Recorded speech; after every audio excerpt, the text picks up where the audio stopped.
Selama ini kita mengatakan seolah-olah Allah tuh tinggal di sebuah tempat jauh di sana. Sampai Nabi Muhammad pun untuk menjumpainya katanya harus pergi ke tempat itu. Padahal tidak ada satu ayat pun di Quran yang mengatakan Allah tinggal di satu tempat. Tidak ada. Dan berulang kali Allah mengatakan, aku bersamamu lebih dekat daripada urat nadi lehermu. Aku meliputi semesta raya. Itu yang saya baca dalam kitab suci. Dan itu diulang-ulang. Tapi karena begitu kerasnya paradigma, doktrin, dogma yang membodohkan kita. Karena diulang-ulang kebohongan itu terus menerus. Dan itu sudah dianggap kebenaran. Sampai sekarang kita pun masih menganggap seolah-olah Tuhan dengan kita dua entitas yang terpisah.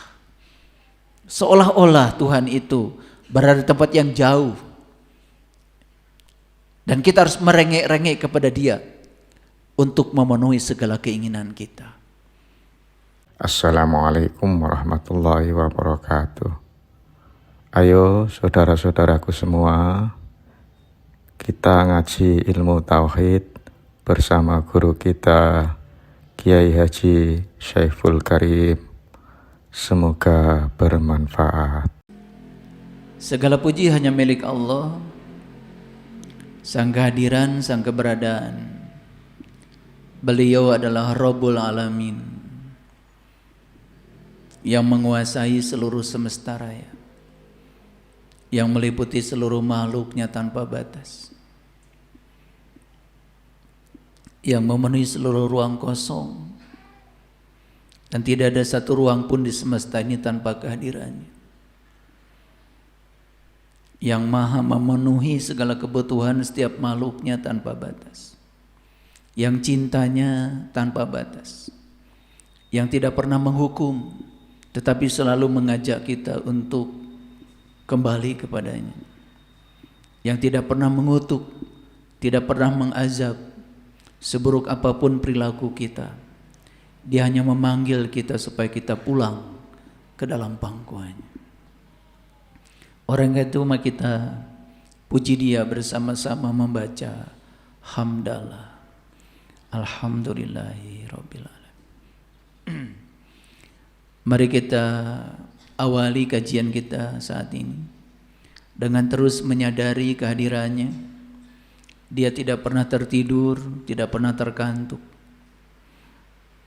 Senantiasa bekerja untuk memenuhi seluruh kebutuhan setiap makhluknya tanpa batas.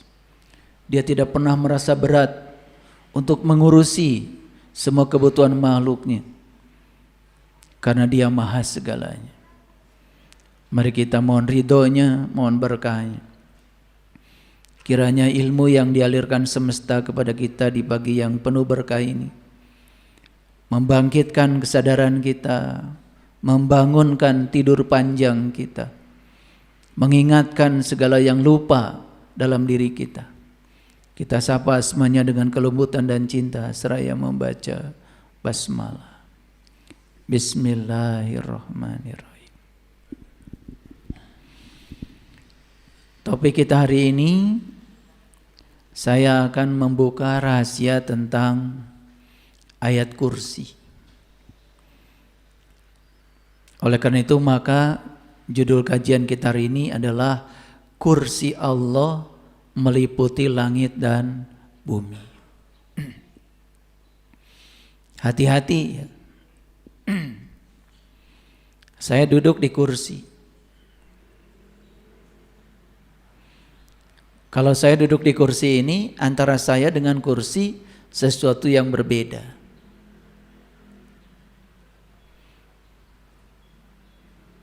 Saya dua entitas yang berbeda, yang terpisah. Saya dengan kursi dua entitas yang berbeda. Jadi jangan membayangkan kursi Allah itu Allah sebagai suatu entitas dan punya kursi, kursinya adalah entitas yang lain. Seolah-olah Allah dengan kursinya itu sesuatu yang terpisah. Kursi Allah meliputi langit dan bumi. Banyak sekali para mufassirin memberikan tafsir tentang pernyataan ini, dan saya tidak akan menyampaikan semuanya. Saya akan menyampaikan yang kira-kira koheren dengan akal kita, bisa dibuktikan, dan pemahaman ini memberikan dampak yang pragmatis untuk kehidupan kita. Kursi Allah meliputi langit dan bumi. Ada yang mengatakan kursi itu adalah kuasa. Artinya kuasa Allah meliputi langit dan bumi. Masuk akal. Ada yang mengartikan kursi itu adalah ilmu. Jadi kursi Allah meliputi langit dan bumi. Artinya ilmu Allah itu tersebar di mana-mana. Ada yang mengatakan kursi itu adalah cinta. Kursi Allah meliputi langit dan bumi. Artinya cinta Allah itu meliputi langit dan bumi. Ingat ya, langit dan bumi. Orang-orang astronomi mengatakan bahwa langit itu ya ini, ruang kosong ini. Dan bumi itu adalah bumi tempat kita berpijak. Nah, yang kayak bumi ini tentu saja bukan satu. Yang kayak bumi ini jumlahnya di satu galaksi aja bisa miliaran. Contoh saja, di galaksi Bima Sakti tempat kita tinggal ini ada sekitar 250 miliar buah planet yang kayak bumi ini. Di galaksi Bima Sakti ini ada miliaran bintang. Salah satu bintang yang bisa kita saksikan adalah matahari. Jadi matahari itu termasuk bintang disebutnya. Nah, yang kayak matahari ini jumlahnya miliaran. Sedangkan setiap bintang dia punya planetnya sendiri-sendiri. Sudah bisa dibayangkan ya, satu bintang yang bernama matahari saja setidak-tidaknya sudah ditemukan ada 9 planet yang mengitarinya. Salah satunya adalah bumi.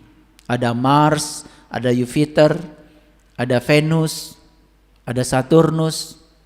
Gitu. Dulu Pluto juga dianggap planet, tapi para ilmuwan mengatakan Pluto tidak termasuk planet. Di setiap planet ada satelitnya lagi, bayangkan. Bumi kita ini punya satelit namanya bulan. Jadi untuk setiap planet ada satelitnya lagi. Bayangkan betapa kompleksnya alam semesta ini. Nah, Allah itu kursinya meliputi langit dan bumi. Sampai sekarang sudah ditemukan teleskop yang paling canggih. Dulu ada namanya teleskop Hubble. Itu yang mengungkap tentang asal muasal dari alam semesta. Sehingga teleskop Hubble pertama kali bisa memotret yang namanya mawar merah. Itu yang kemudian disebut supernova.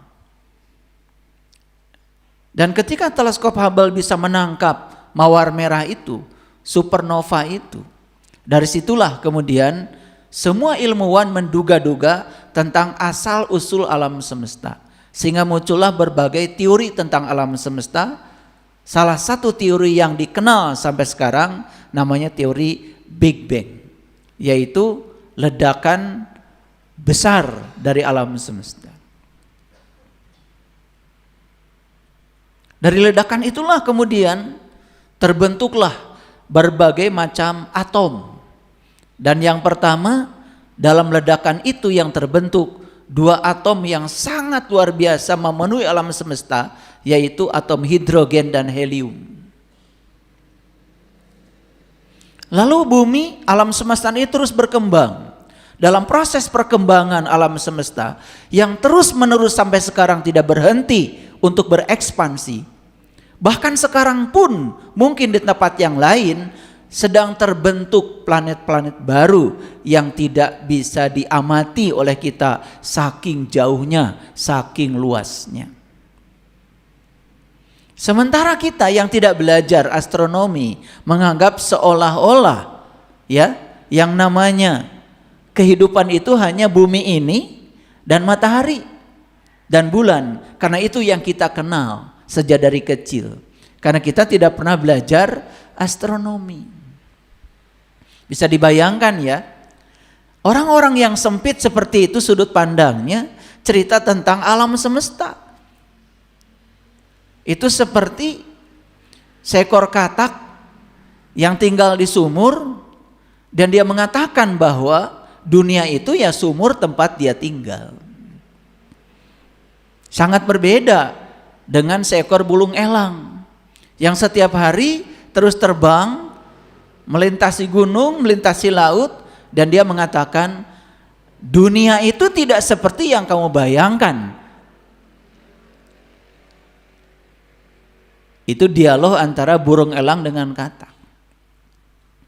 Lahir di sumur, besar di sumur, dapat pendidikan di sumur, bergaul dengan orang-orang, binatang-binatang yang sesumur dengan dia, dan dia mengambil kesimpulan seolah-olah dunia itu adalah sumur tempat dia tinggal. Makanya ada istilah seperti katak dalam sumur. Ya.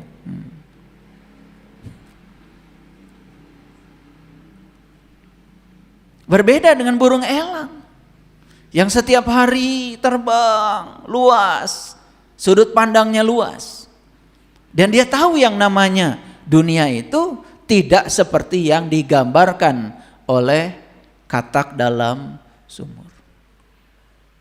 Nah ini karena kita tidak mau belajar, kurang gaul, apalagi sudah tertutup, merasa diri paling benar, merasa diri paling soleh, karena sudah punya julukan itu ini yang semakin mendindingi kebodohannya. Jadilah dia orang yang tidak tahu, tetapi dia tidak tahu bahwa dia tidak tahu. Lucunya dia setiap hari memberitahu orang yang sama-sama tidak tahu. Makanya laku, karena sama-sama tidak tahu kan. Gitu. Jadi seperti katak yang ceramah di depan saudara-saudaranya yang tinggal di sumur itu. Ceramah katak itu ya laku bagi anggota masyarakat katak yang di sumur itu. Tapi kalau katak ini ngasih ceramah sama burung elang, pasti ditertawakan.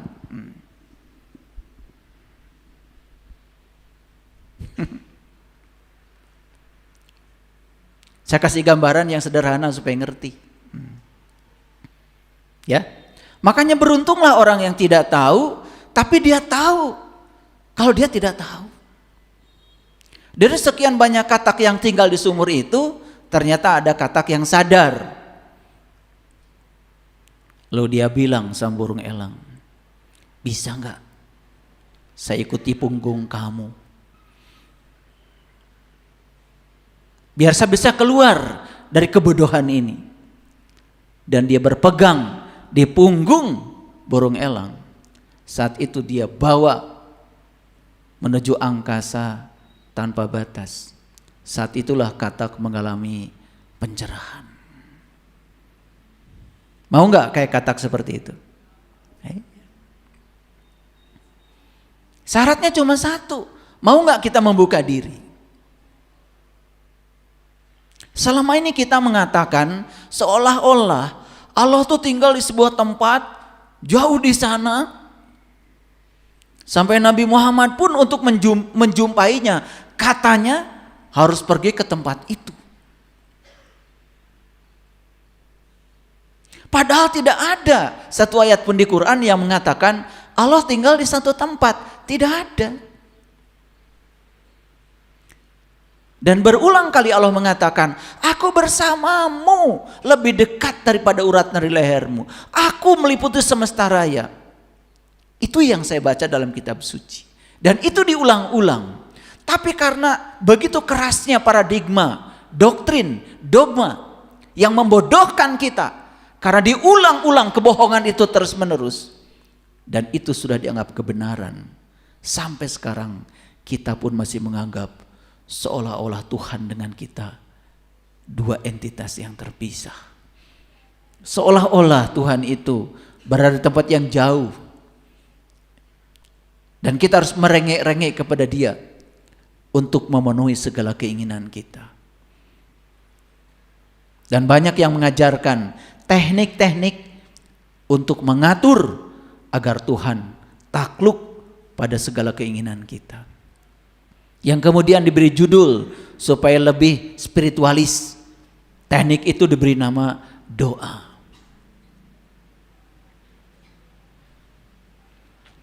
Dan seolah-olah Tuhan itu mengenal kita lewat agama kita. Seolah-olah Tuhan mengenal kita lewat nama kita. Seolah-olah Tuhan mengenal kita lewat identitas yang ditulis di KTP kita. KTP itu hanya berlaku buat bank, Pak RT, Pak RW. Dan Tuhan tidak mengenal kita dari KTP kita. Tuhan hanya mengenal kita dari energi kita. Tuhan hanya mengenal kita dari frekuensi, vibrasi yang kita pancarkan oleh kita sendiri.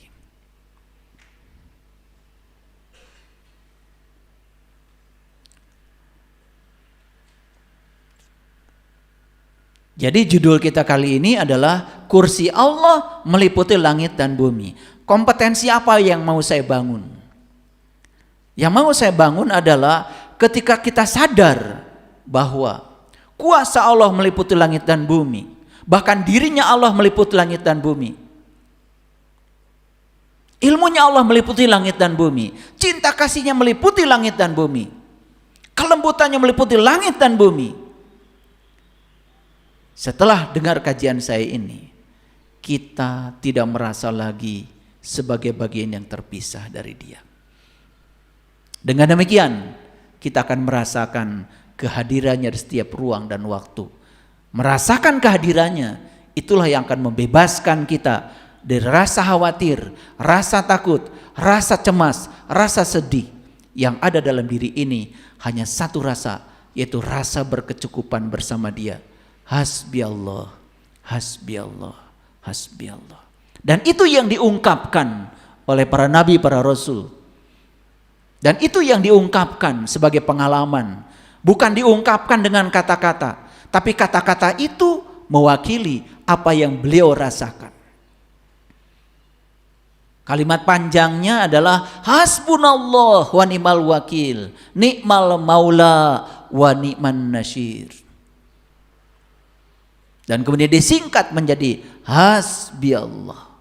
Dan siapa orang yang bisa mengungkapkan itu sebagai getaran? Hanya mereka yang sudah sadar. Makanya kesadaran itu adalah kunci yang bisa membebaskan kita dari segala penjara yang memenjarakan kita dalam segala keterbatasan.